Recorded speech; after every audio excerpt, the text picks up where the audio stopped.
तो गाइस अब हम बात करते हैं वॉल्यूम शेप फैक्टर की। वॉल्यूम शेप फैक्टर हम बता रहे थे कि किसी भी पार्टिकल का एक्चुअल वॉल्यूम और किसी पार्टिकल का थियोरेटिकल वॉल्यूम जो होता है उसके बीच में जो है वो रिलेशन देता है क्या, वॉल्यूम शेप फैक्टर।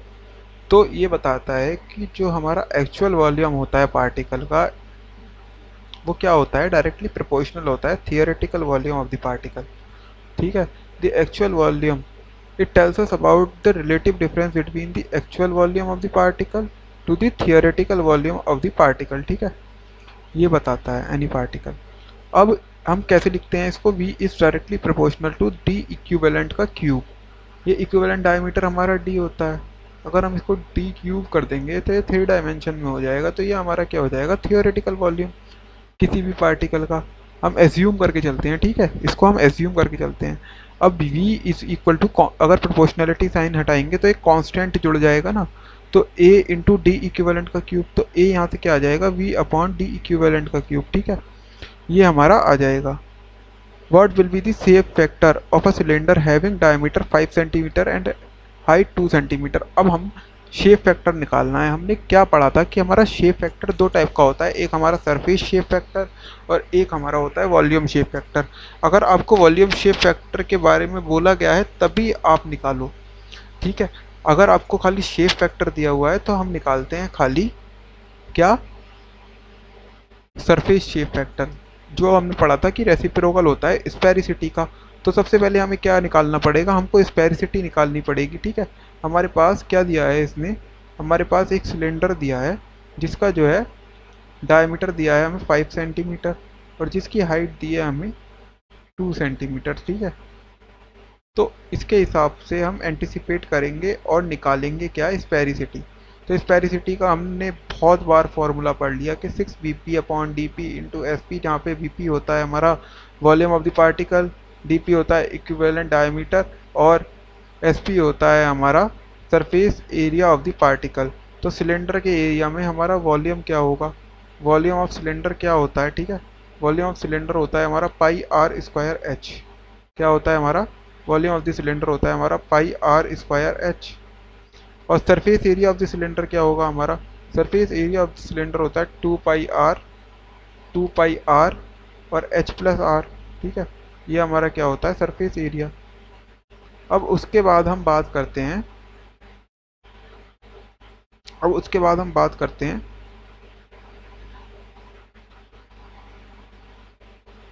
किसकी, डीपी की।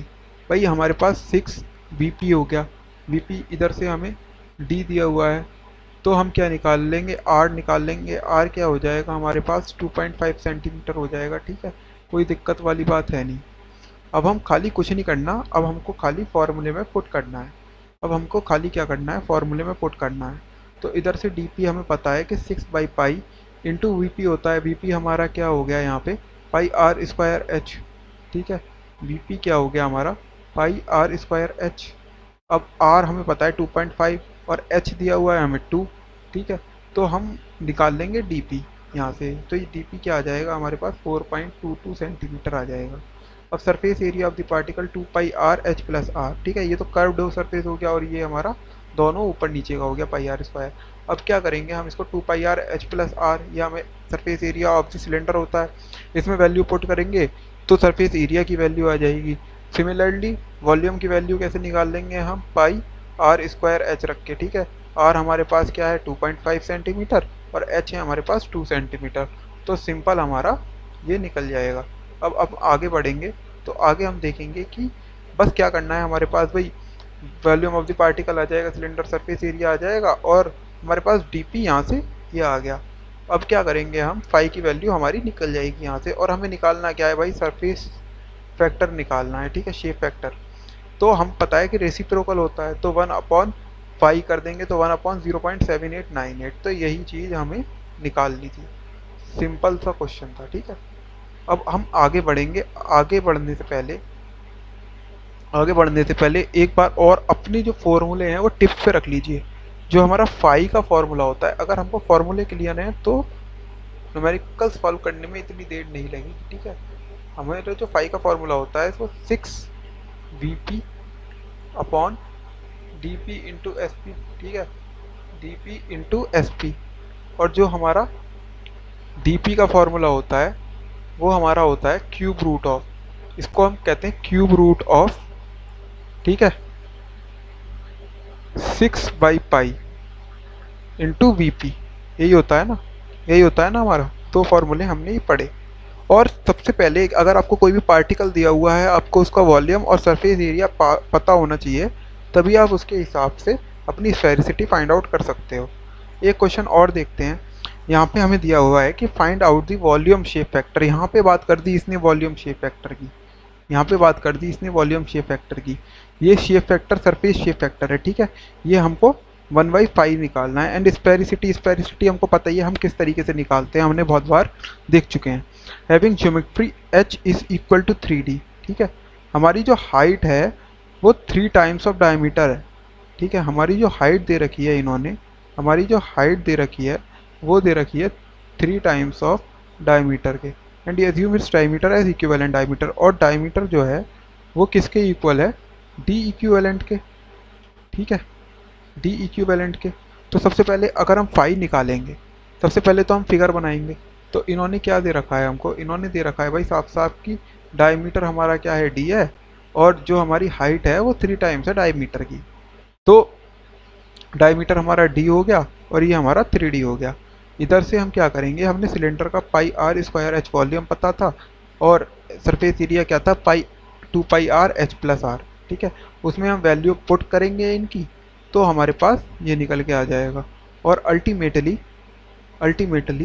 हमारे पास क्या आ जाएगा, एंड में निकल के हमारे पास आ जाएगा, देखो हमारे पास आ जाएगा ये। हमने सबसे पहले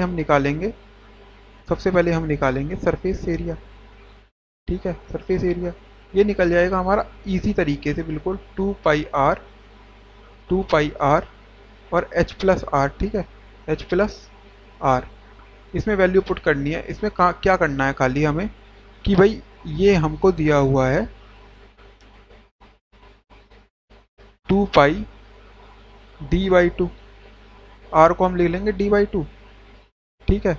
और इसको हम h को क्या लिख सकते हैं, 3d दिया हुआ है हमको, और प्लस d/2। इसको सॉल्व करेंगे ये आ जाएगा। उसी तरीके से हम वॉल्यूम को सॉल्व कर लेंगे, पाई आर स्क्वायर एच, ठीक है, पाई आर स्क्वायर एच। तो हमारे पास आर ऐसे ही दिया हुआ है, क्या दिया हुआ है हमारे पास, आर हमारे पास दिया हुआ है d/2। ये हम लिख देंगे d/2 का स्क्वायर, और h को हम क्या लिख सकते हैं, इंटू 3d। तो 3d³/2 हो जाएगा। इसको सॉल्व कर लेंगे हम इंटू पाई, ठीक है। तो ये चीज़ आ जाएगी हमारे पास बस। और वॉल्यूम आ गया हमारे पास, surface area of the particle आ गया। बचा क्या हम पे, डीपी बचा। डीपी हमने बताया था कि किस तरीके से हम सॉल्व कर लेंगे, डीपी को हम सॉल्व कर लेंगे। DP is equal to cube root of, DP is equal to cube root of 6/पाई इंटू क्या, वीपी, ठीक है। ये हो जाएगा बस हमारा, ठीक है। बस भाई और कुछ थोड़ी ना निकालना है, बस यही निकालना है हमको। अब यहाँ से हमारा फाई कैलकुलेट होके आ जाएगा। टोटल क्या निकाल लेंगे हम, यहाँ से हमारा फाई कैलकुलेट होके आ जाएगा। फाई क्या आ जाएगा हमारे पास यहाँ पे 0.7787। अब यहाँ पे शेप फैक्टर निकालना है, वो भी इजी है। शेप फैक्टर क्या निकाल देंगे हम, 1/5, तो 1/0.7787, ठीक है। शेप फैक्टर हमेशा बड़ा होता है, greater than 1 for irregular particles, वो हमने पढ़ा ही था, तो जाहिर सी बात है 1 से बड़ा ही आएगा। तो और उसके बाद वॉल्यूम शेप फैक्टर, तो वॉल्यूम शेप फैक्टर हमने क्या पढ़ा था कि volume of the actual particle to the volume of the theoretical particle. तो volume of the actual particle क्या है भाई, सिलेंडर का वॉल्यूम, एक्चुअल पार्टिकल। और थियोरेटिकल वॉल्यूम तो डी इक्विवेलेंट, डी इक्विवेलेंट को हमने डी के इक्वल माना था ना, डी इक्विवेलेंट को हमने माना था डी के इक्वल। और जो हमारे पास वॉल्यूम है वो हमारे पास पाई आर स्क्वायर एच हो जाएगा, पाई आर स्क्वायर एच। तो इधर से निकाल लेंगे हम पाई आर स्क्वायर, हम d/2 का स्क्वायर कर सकते हैं, तो d²/4 इंटू 3d। तो भाई 3/4, ठीक है, d³ π/4, 3π/4 इंटू d³। तो ये आ जाएगा हमारे पास 1.5 d³ is equal to a into d³। तो इधर से हम a की वैल्यू निकाल लेंगे।